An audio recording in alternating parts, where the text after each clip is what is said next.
যতই নাড়ো কলকাঠি, আবার 2026-এ নবান্নে হাওয়াই চটি কেউ আটকে রাখতে পারবে না। দুটো তিনটে সমাজ বিরোধী যারা আছে এখানে, যারা এই এলাকার শান্তির বিপক্ষে, আমি সকলের কাছে অনুরোধ করব, ক্যানিং পূর্ব বিধানসভাকে আমরা ধর্মনিরপেক্ষতার পীঠস্থান বলি।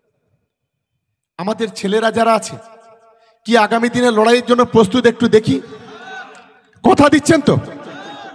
জোরে বলতে হবে, কথা দিচ্ছেন তো? আপনারা মমতা বন্দ্যোপাধ্যায়ের পাশে থাকবেন, অভিষেক বন্দ্যোপাধ্যায়ের পাশে থাকবেন, তৃণমূল কংগ্রেসের পাশে থাকবেন, শপথ নিন সকলে। আমরা হিন্দু, আর কেউ কেউ বলছে হিন্দু হিন্দু ভাই ভাই, আমরা বলছি হিন্দু হিন্দু ভাই ভাই নয়, হিন্দু মুসলমান ভাই ভাই। আমি শুভেন্দু অধিকারীকে বলছি, আপনি হিন্দু হিন্দু ভাই ভাই বলছেন বাংলার বিভিন্ন জায়গায়, আপনি পারবেন হিন্দু ভাইদের যে 6,500 কাস্ট আছে সারা বাংলাতে, যেমন ধরুন ব্রাহ্মণ, বৈশ্য, ক্ষুদ্র, শূদ্র, ক্ষত্রিয়, এরম করে তো 6,500 কাস্ট আছে। আপনি কাজটাকে একটা কাজ করুন, তুলে দিন। আপনি বলুন যে একজন নমশূদ্র ছেলে একজন ব্রাহ্মণের মেয়ে বিয়ে করতে পারবে, একজন ব্রাহ্মণের ছেলে একজন ক্ষত্রিয়ের মেয়েকে বিয়ে করতে পারবে, একজন নমশূদ্র ছেলে একজন বৈশ্যের মেয়েকে বিয়ে করতে পারবে। এইটা করে দিন, তাহলে কোনো অসুবিধা নেই। আপনি হিন্দু হিন্দু ভাই বলছে, আপনার প্রধানমন্ত্রী নরেন্দ্র মোদীকে বলুন যে হিন্দু লোকদের জন্য 100 টাকার পেট্রোলটা 70 টাকা করতে হবে, হিন্দু লোকের জন্য 40 টাকা চালটা 20 টাকা করতে হবে, প্রতিটি ক্ষেত্রে হিন্দু লোকের জন্য এই ধরনের ব্যবস্থা করতে হবে। করুন, তাহলে হিন্দু হিন্দু ভাই বলুন, আমাদের কোনো আপত্তি নেই। শুধুমাত্র ভোটের জন্য হিন্দু হিন্দু ভাই ভাই আর বাংলাতে দাঙ্গা বাঁধাতে চাই, এই নোংরা খেলা অবিলম্বে বন্ধ করতে হবে। আজকের বাংলার সংস্কৃতি, বাংলার সংবিধানকে ধ্বংস করতে চাইছে। আজকের এক সাংবাদিক, এক দালাল মহিক রঞ্জন, একটা অসভ্য সমাজ বিরোধী খুনি, আজকের বলছে বাংলা ভারতবর্ষের ধর্ম নিরপেক্ষতাকে তুলে দিতে হবে। ভাবতে পারেন কোন দেশে আমরা বসবাস করছি? ঝন্টু আলী শেখ, হিন্দু ভাইরা মারা গেছে, তাদের বিরুদ্ধে, তাদের সমাজ বিরোধী সন্ত্রাসবাদীদের খুন, তাদের বিরুদ্ধে লড়াই করতে গিয়ে শহীদ হয়ে গেল। আর শুভেন্দু অধিকারীর মতো লোকেরা, বিজেপির নেতারা, সুকান্তর মতো লোকেরা আশেপাশে কড়াকড়ি করছে। ঝন্টু আলী শেখকে একটা ফুলের মালা তো দূরের কথা, একটা ফুলের পাপড়ি পর্যন্ত দিতে যায়নি। ভাবতে পারেন এটা কোন সংস্কৃতি আমদানি করতে চাইছে? গোটা বাংলাটাকে ক্ষমতার জন্য, কোনো এজেন্ডা নেই, গরিব মানুষের পাশে নেই।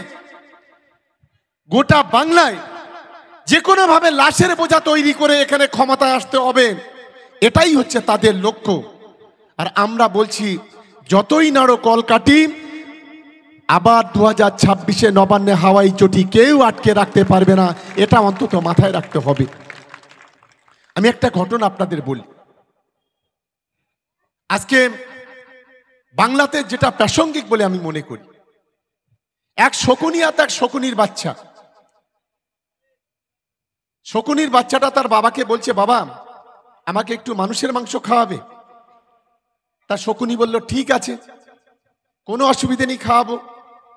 তারপরের দিন শকুনি উড়ে গেল, উড়ে গিয়ে এক টুকরো শূকরের মাংস এনে সন্ধ্যাবেলা বাসায় এসছে।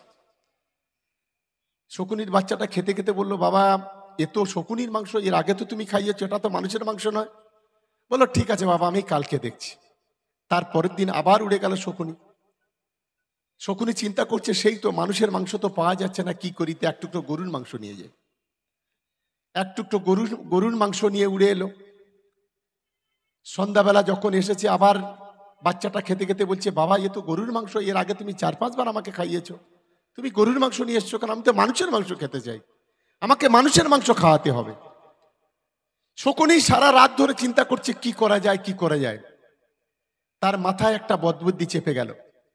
সকাল হয়েছে, গরুর মাংস আর শূকরের মাংস দুটো ঠোঁটে করে নিয়ে উড়ে গেছে। যেতে যেতে এক গ্রামে দেখছে যে একটা মন্দির আছে আর একটা মসজিদ আছে। শূকরের মাংসটাকে মসজিদে ফেলে দিয়েছে, আর গরুর মাংসটা নিয়ে মন্দিরে ফেলে দিয়েছে। দুই সম্প্রদায়ের মানুষ এসে বলে, কি শালা মুসলমানরা আমাদের মন্দিরে গরুর মাংস ফেলেছে? মুসলমানরা বলে, তোরা আমাদের মসজিদে শূকরের মাংস ফেলেছি। শুরু হয়ে গেল দাঙ্গা। বেশ কিছু লোক মারা গেল। তখন শকুনি তার বাচ্চাটাকে নিয়ে বলল, চল বাবা। এসে বাচ্চা আর মা দুজনে মিলে মানুষের মাংস খাচ্ছে। খেতে খেতে বাচ্চাটা বলছে, মা, বাবা, এত লাশ তুমি পেলে কি করে, এত মানুষ মরল কি করে? বলল, আরে মানুষ জাতটাই এরকম। ঈশ্বর আল্লাহ ভগবান সবচাইতে বড় জাত হিসেবে এই মনুষ্য জাতিকে তৈরি করেছে। কিন্তু এরা যখন ধর্ম আর রাজনীতি নিয়ে খেলা করে তখন এটা হয়, সেই কাজটা আমি করেছি। তখন শকুনির বাচ্চাটা বলল, বাবা, তুমি ধর্মকে টানলে কেন? তুমি তো রাজনীতি করতে পারতে। বললে, আরে বোকা ছেলে, তুই বুঝিস না, ধর্মটা হচ্ছে আবেগের জায়গা, এর ফলটা তাৎক্ষণিক হয়, সঙ্গে সঙ্গে পাওয়া যায়। আর রাজনীতিতে হয়তো মরবে, কিন্তু অনেকটা লং টাইম দেখে মরবে। আর আমি তো এটা মানুষের কাছ থেকে শিখেছি। শকুনির বাচ্চাটা বলল, বাবা, তুমি এই কাজটা না করতে পারতে। বললে, এটা তো আমি মানুষের কাছ থেকে শিখেছি, মানুষই তো আমাকে শিখিয়েছে। যখন এই মানুষ যখন কোনো অনিষ্ট করার চেষ্টা করে তখন ধর্ম আর রাজনীতিটাকে এক করে ফেলে, আর তখন এরা একে অপরের মাথায় লাঠি মেরে একে অপরের অস্ত্র দিয়ে এরা খুন করে। তখন শকুনিটা বলল, বাবা, সত্যি তুমি খুব তোমার বুদ্ধি আছে বটে। ঘটনাটা এই কারণে বললাম, এটা পশ্চিমবঙ্গের ক্ষেত্রে খুবই প্রাসঙ্গিক। যত ভোট এগিয়ে আসবে দেখবেন এই মন্দির মসজিদে এই বিজেপি আরএসএস এর লোকেরা, বজরং দলের লোকেরা, এরা ঠিক এইভাবে নিজেদের মধ্যে দাঙ্গা বাঁধানোর জন্য এই মসজিদ, মন্দির, গির্জা, গুরুদুয়ার বিভিন্ন রকম অপকর্ম করার চেষ্টা করবে। এইগুলোকে আমাদের খেয়াল রাখতে হবে, কারণ শকুনির নজর পড়েছে বাংলাতে। এই শকুনি আর শকুনির বাচ্চাগুলোকে আমাদের আগামী দিনে চিনতে হবে, তবে এই বাংলাকে আমাদের রক্ষা করা যাবে। এই শকুনির বাচ্চারা যত দিন যাবে ততই বাংলার প্রতি আরো বেশি নজর দেবে, আরো বেশি বিশৃঙ্খলা তৈরি করার চেষ্টা করবে। হিন্দু মুসলমানদের রক্তের হোলি খেলা, এটাই হচ্ছে এদের মূল লক্ষ্য। আর আমাদের সেই জায়গায় দাঁড়িয়ে হিন্দু মুসলমান যেন ভাই ভাই যে সম্প্রীতির বাংলা, সেটাকে আমাদের রক্ষা করতে হবে। তাই আমি মনে করি দুটো তিনটে সমাজ বিরোধী যারা আছে এখানে, যারা এই এলাকার শান্তি, গোটা বাংলাকে রক্তাক্ত করো, বিজেপির হাতটাকে শক্তিশালী করে মমতা বন্দ্যোপাধ্যায়কে ক্ষমতাচ্যুত করো, বাংলার সাম্প্রদায়িক সম্প্রীতি ধ্বংস করে দাও। আপনার ব্যবসাকে কোটি কোটি মানুষের কাছে পৌঁছে দিতে নামমাত্র খরচে বিজ্ঞাপন দিন আমাদের চ্যানেলে। আমাদের চ্যানেলে বিজ্ঞাপন দিতে আজই যোগাযোগ করুন 8101083012 এই নম্বরে, অথবা মেল করুন justicevoice702@gmail.com এই মেল আইডিতে, অথবা হোয়াটসঅ্যাপ করতে পারেন 8478874243 এই নম্বরে।